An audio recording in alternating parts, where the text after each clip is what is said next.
જેમાં હાર્દિક એન્ડ કંપનીને જેલવાસ થતા પાટીદારોનું અનામત આંદોલન શમી ગયું હતું।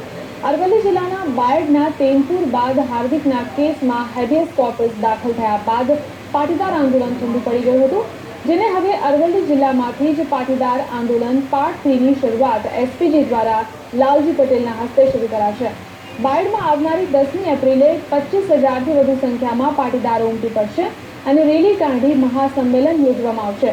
અરવલ્લી જિલ્લા એસપીજીના અધ્યક્ષ ચિરાગ પટેલના નિવેદન મુજબ એસપીજી અને પાસ કમિટીઓ પાટીદાર માટે કામ કરતી સંસ્થાઓ છે અને હવે બંને સાથે મળી અનામત આંદોલન કરશે, જેમાં મહેસાણામાં હાર્દિકને છોડાવવા 17મી એપ્રિલે જેલ ભરો આંદોલન કરાશે। બાયડમાં યોજાનાર સંમેલન માત્ર ટ્રેલર છે, પરંતુ મહેસાણામાં ફિલ્મ દેખાડીશું તેવો હુંકાર પાટીદાર પ્રમુખે કર્યો હતો।